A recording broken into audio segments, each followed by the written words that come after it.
Good morning. शीतेर रानी डालिया डालिया full एतटाई बड़ो हय जाके दुई हाथे तालुर मध्येও सामलानो जाए ना। যারা ডালিয়া দিয়ে শীত বাগান সাজানোর কথা ভাবছেন আজকের ভিডিও তাদের জন্য।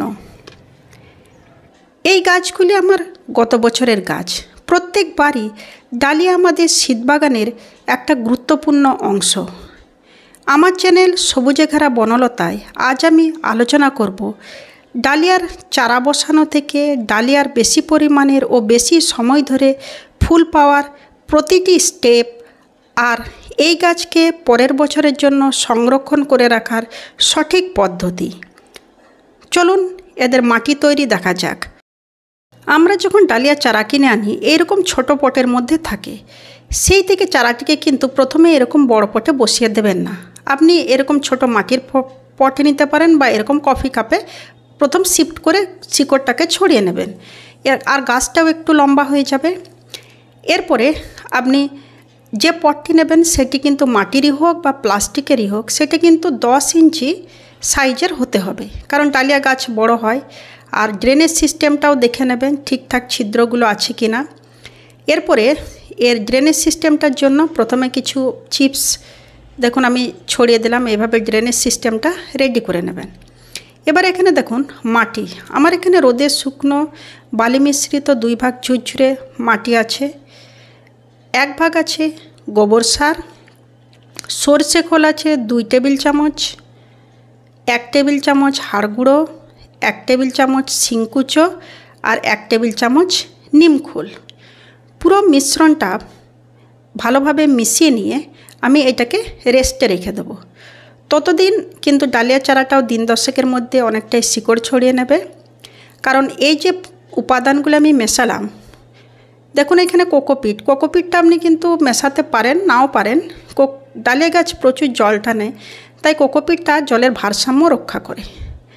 পুরো মিশ্রণটা মিশিয়ে নেওয়ার পরে জল ছিটিয়ে আমি দিন 10-এর জন্য এই মাটিটাকে ভরে রেস্টে রেখে দেবো। আমার ডালিয়া চারাগুলো ততদিনে কিছুটা শিকড় ছড়িয়ে নেবে। দেখুন মাটিটা ঝুরঝুরে এবং মুঠো করলেও খুলে যাচ্ছে। মাটিটা দিন 10 এইভাবে রেস্ট রাখার পরে মাটিটা পুরো প্রস্তুত হয়ে যাবে। আপনার ডালিয়া চারাটিও দিন 10-এর মধ্যে প্রস্তুত হয়ে যাবে, শিকড় ছড়িয়ে নেবে, কিছুটা বড় হয়ে যাবে। এরপর আপনি করবেন কি, ডালিয়ার পটটিকে উল্টে দিয়ে পুরো মাটি সহ কিন্তু এটাকে বার করে নিয়ে এইভাবে মাটিটা সরিয়ে নিয়ে পুরো মাটিটা কিন্তু আপনি মাটির সহ ডালিয়া চারাটি কিন্তু আপনি বসিয়ে দেবেন। আমার প্রথম মাসের জন্য এই মাটির মধ্যে যে মিশ্র খাবারগুলি আছে সেটাই যথেষ্ট। প্রথম মাসের কোনো খাবার দাবারের দরকার পড়বে না। দ্বিতীয় মাস থেকে আপনি দেখুন এটা আমার হচ্ছে বাড়ির ব্যবহার করা চা পাতা, এটা দুধ চিনি সব ধুয়ে নিয়েছি। এইভাবে ধুয়ে নেওয়ার পরে এই চা পাতাগুলোকে রোদে মেলে শুকিয়ে নেবেন। শুকিয়ে নেওয়ার পরে এই ডালিয়া চারাগুলির সাইডের মাটিটা সরিয়ে দিয়ে আপনি 2 টেবিল চামচ করে এই চা পাতাগুলো দিয়ে দেবেন। আপনার দিন 20 পরপর চা পাতাগুলো দেবেন, আর কিন্তু ডালিয়ার কোনো খাবারের প্রয়োজন পড়বে না। এবার প্রয়োজন মতো জল দিন আর পটটিকে সম্পূর্ণ রোদে রেখে দিন। চলুন আমার পুরাতন গাছ থেকে কাটিং সংগ্রহ করে চারা তৈরি দেখাচ্ছি। আমি কাটিং এইভাবে ছোট ছোট উপরের ডগার অংশগুলোকে কেটে নিচ্ছি। দেখুন আমার বিভিন্ন প্রকারের ডালিয়া হয়, তাদের পাতার আকারও কিন্তু বিভিন্ন প্রকারের। এইভাবে কাটিং সংগ্রহ করে নিয়েছি, সব আলাদা আলাদা প্রকারের ডালিয়ার আমি কাটিং সংগ্রহ করে নিয়েছি। তারপরে এগুলোকে অ্যান্টিফাঙ্গাসগুলো জল দিয়ে ভিজিয়ে নিয়েছি, মাটিটাও প্রস্তুত করে নিয়েছি। মাটিটা অ্যান্টিফাঙ্গাসগুলো জল দিয়ে ভিজিয়ে নিয়ে মাঝে সেপারেট করে রেখে দিয়েছি, যাতে আলাদা আলাদা প্রকারের আমি ডালিয়া চারা বসাতে পারি। নিচের পাতাগুলো এইভাবে সরিয়ে নেবেন, 2-3টি পাপ বার করে নেবেন, 2টিই যথেষ্ট।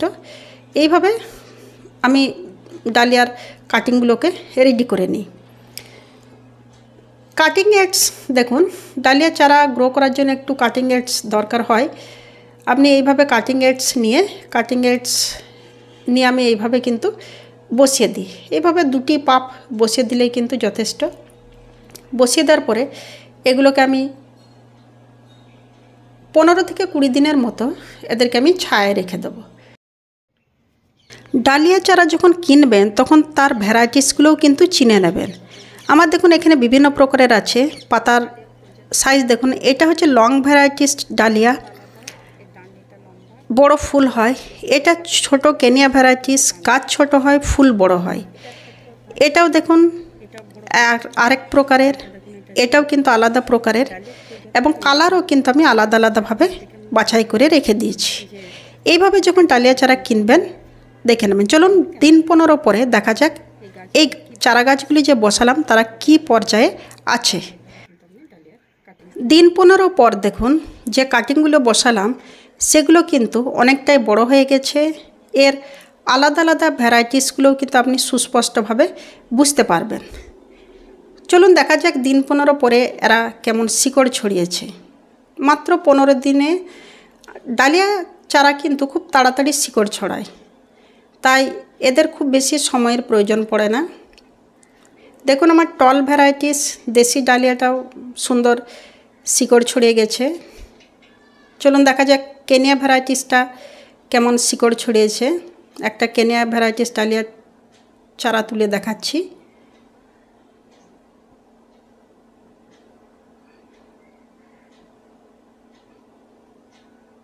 দেখুন কেনিয়া ভ্যারাইটিস ডালিয়ার চারাটিও সুন্দর শিকড় ছড়িয়েছে।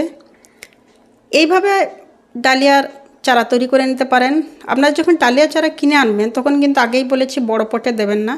আমি যেমন এই চারাগুলি সংগ্রহ করে নিলাম, এরকম ছোট মাটির পট বা চায়ের কাপও নিতে পারেন। মাটি দেখুন আমি এখানে নিয়ে নিয়েছি 2 ভাগ বালি মিশ্রিত ঝুরঝুরে মাটি আর অল্প একটু গোবর সার, একটু অ্যান্টিফাঙ্গাস। এরপরে মাটিটা ভালোভাবে মিশিয়ে নিয়ে পটটিকে ছোট পটে বসিয়ে দেবেন। ড্রেনেজ সিস্টেমটা দেখে নেবেন, ছিদ্রটা ভালোভাবে আছে কিনা বা করে নেবেন।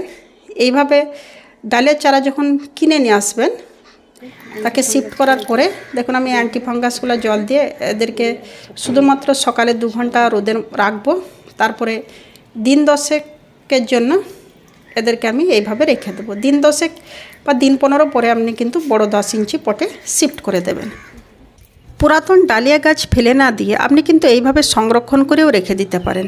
আমি বাল্ব সংরক্ষণ করে দেখেছি, তাতে কিন্তু আশা অনুরূপ ফল পাইনি। দেখুন প্রত্যেকটার গায়ে আমি আলাদা আলাদা নাম লিখে রেখে দিয়েছি। যখন কাটিং সংগ্রহ করব তখন কিন্তু আমি আলাদা আলাদা ভ্যারাইটিস পাবো। এই গাছে বাড়তি কোনো পরিচর্যার প্রয়োজন নেই। মূল গাছটি মারা যায় এবং এর ভিতরে বাল্বটি থেকে নতুন এইভাবে ছড়াতে থাকে। দেখুন আমি এইগুলো থেকে কাটিং সংগ্রহ করে নিয়েছি। তারপরে দেখাচ্ছি যে এই দেখুন এই যে মূল গাছটি কিন্তু মারা গেছে। এর ভিতরে যে বাল্বটি ছিল সেটা আপনি তুলে রাখলে কিন্তু পচন ধরে যায় অনেক সময়, পরবর্তীকালে আপনি সেখান থেকে গাছ হয় না। এই যে বাল্বটি রয়েছে আমি একটু মাটিটা সরিয়ে দেখাচ্ছি। এই দেখুন এই বাল্বটি থেকেই কিন্তু বর্ষাকালে এদের চারা বেরোয়।